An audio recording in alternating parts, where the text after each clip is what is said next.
Like they're really hearing the truth. One woman said to me after, if we're going to have truth and reconciliation, we better tell the truth first.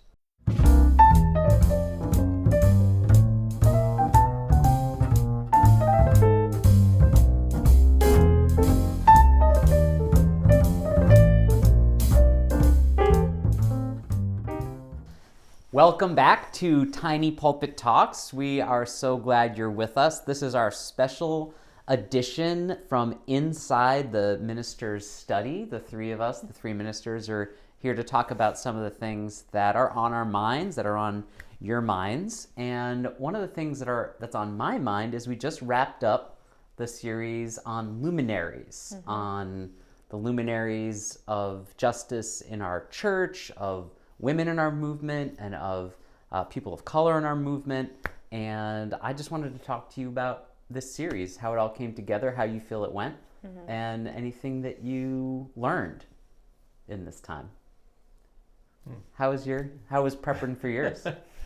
I mean, I learned a lot about Theodore Parker. You know, I mean, he's always been in the background of a lot of, studying history and whatnot. But I think, and there's so much that had to get cut out, right? Yeah. I mean, there's just so much There's more. books written about Theodore Parker, Yeah, multiple books. For sure.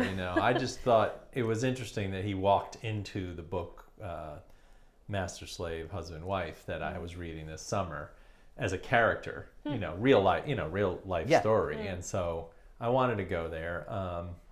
And I also needed to transition to some of the sort of radicals who did things in this church, also having to cut many of those out. So it was, I mean, I felt good about it. Yeah. Felt good launch for the series. Yeah, it was a good kickoff. And radical isn't always something that, I don't know, it can take on different things in different eras. And right now, I don't know, it's like, I enjoyed it from framing, like, inheriting this history of what radical behavior really is like and putting yourself in danger, but also doing it for a cause that really matters. And I thought, I mean, Parker was a massive intellectual that we never got into. I said in the sermon, like, he could speak and read 20 languges or something. I mean, can you imagine brilliant. that? Totally brilliant. Like, of course, there was a lot more time back then. I think he studied every day for like 9 hours or something. Think how much streaming he could have done if he was alive today. I know, the amount of time that we spend scrolling today. And that scholar completed half of all of YouTube. He would have if it had been around in his time. Yeah, right. So, I mean, we didn't get too much into that, but it was, I feel like there's some parallels with what we're doing and sort of the things that we've been committed to here especially around reproductive justice and dignity with him. Yeah. Especially when we had people protesting out in front of the church calling themselves abolitionists, and it was like this, like, what? Like, it's twist on our participation in that, and it's so. Sometimes when you're working on a sermon, you have this image of, like, you just can't go that extra step to talk about that, I don't know, that jump to then dealing with people who are calling themselves abolitionists. No, there was no outside. Yeah. I mean, we just had to let people draw their own conclusions, Yeah. So. And for the women in our movement, I mean.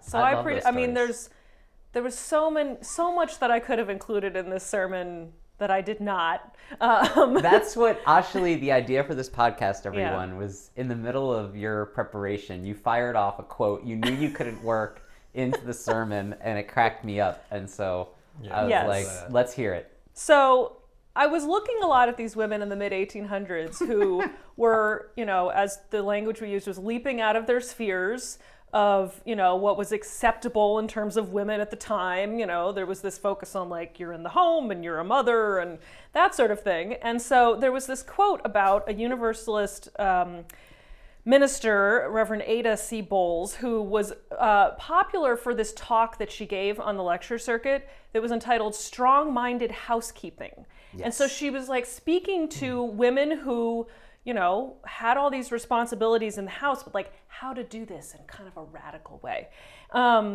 to do their housework efficiently so that they would have time to devote to social causes like women's suffrage. And one publication said of Reverend Bowles, she was an expert swimmer and could handle a saw, hammer, or rolling pin with equal dexterity. Yeah. I was just like, what? I don't doubt that. I don't doubt it I one bet bit. she could. And of course, you didn't mention people like Margaret Fuller, and Yeah. there's so many I know. like Again, I know. books. like brilliant Right. scholars of that Right. era that Yes. were doing a lot of work. Yes, Elizabeth Palmer Peabody, another person. Yeah, we so talk a lot many, about, right? When and we go to Boston, started we talk about kindergarten. those. Right. There were so many possibilities. Yeah. Yeah. So I ended up talking about largely women ministers, but some lay women who really pushed our movement and Unitarian Universalism in some challenging ways, and but also made a broader impact as part of that. You know, the earlier women who were really involved in suffrage movements, and then the legacy that is very present in our church of women who've worked on reproductive dignity and Yeah. Abortion rights and such. Do you both ever wonder? I have this whole theory of, not theory, but this question. When I was coming to Unitarian Universalism and going to All Souls on the Upper East Side and hearing about all these people who were historical members and the groups that started out of Unitarian churches or were started by Unitarians, it's this whole idea that did the Unitarian Church or its beliefs spawn these movements and these people, or were these extraordinary people attracted to a place of free discussion and inquiry? And is there I think is it's it both. It's both. Yeah, it's Yeah. gotta be both. Yeah, because there are definitely instances where it was Unitarians and Universalists who were really foundational in getting movements started. But then there were people like Frances Ellen Watkins Harper that I talked about in my sermon, who, you know, was not a Unitarian or Universalist initially, but then she discovered the Unitarian Church as a place where she, as a Black woman, would be welcome and could be in a religious community with Black and white people and work together on the issues that were important to her. Yeah. So Yeah, and with like Parker in the fugitive slave law work that he was doing, he was actually sort of ancillary to the core team that were working on that, and he was fighting his own people, because some of the judges and some of the Unitarians at the time were like, we have to uphold the law to preserve the Union. Yep. Because they didn't want you know, civil war, they didn't want, you know, these things. And for right or wrong, I mean, like, there was a lot of conflict. So it's not one straight line. I mean, we always think about history as like this like clean straight line, but Yeah. there's no way, you know. No. Yeah.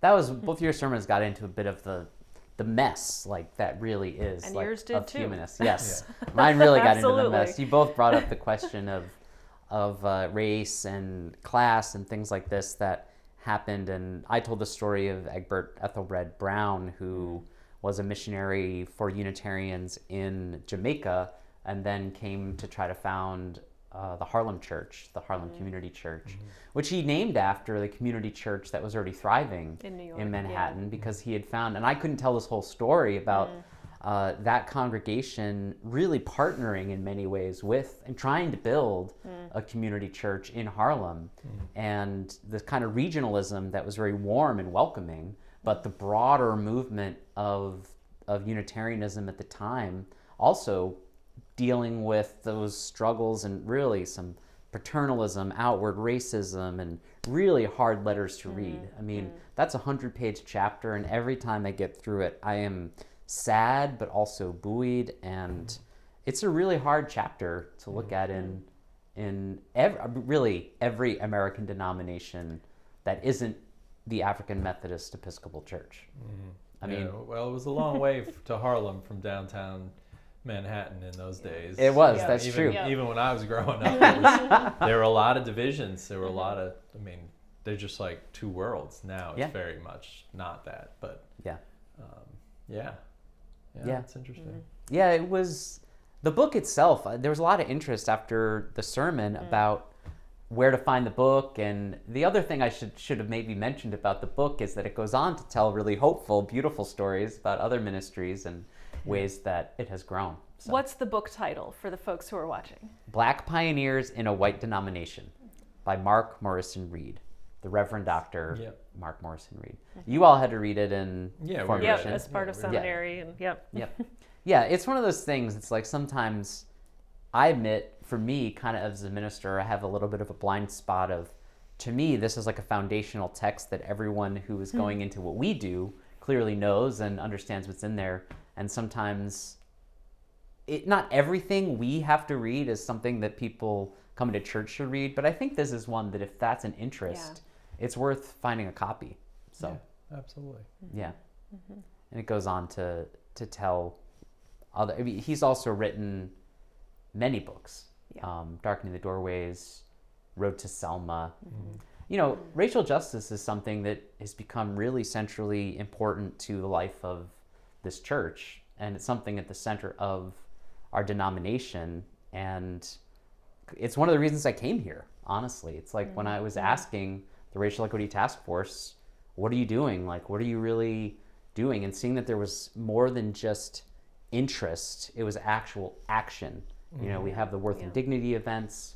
We have, you know, the task force has its own events. Small groups, yeah. So I didn't mean to, now we're taking this in a new direction, but I think it is kind of radical for churches to be that, like, intentional about it. Yeah. And I think also we should just admit that, like, a series on Luminaries focuses on these people who succeeded and had these big impacts, and and there are other faiths and other traditions that have their own. Absolutely. Yeah. Absolutely. And there were so many that we just didn't go down that road. Yeah. Just lifting up a few that we can learn from. Yeah. And trying to also do it in a way that says, you know, we're not always the heroes of every story. Sure. Exactly. Which can be a message in Unitarian Universalism. Yep. Yeah, I mean, we'll, you know, I know we're going a little long, but preparing a sermon about a ministry that, in a sense, didn't succeed in some respects and others, like preparing for a sermon that isn't the hero or that we, you know, didn't have a role like that is hard. Yeah. And in a sense, like, one of the beautiful things about that service is that our folks just stayed with it and listened, experienced it. Many people who spoke to me after, and after yours also, were just feel like rooted, like they're really hearing the truth. One woman said to me after, if we're going to have truth and reconciliation, we better tell the truth first.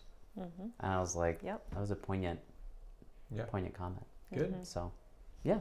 Well, thanks everyone for tuning in for these 3 services. If you didn't have a chance to watch the sermon, just go on our website and look, and maybe take a watch and see what you think. Yeah. And if you have questions, as always, put them down there in the chat. We're always keeping an eye on that. Go ahead and like us, follow us, and review us on our favorite podcast providers. We are here for you. We want to hear from you.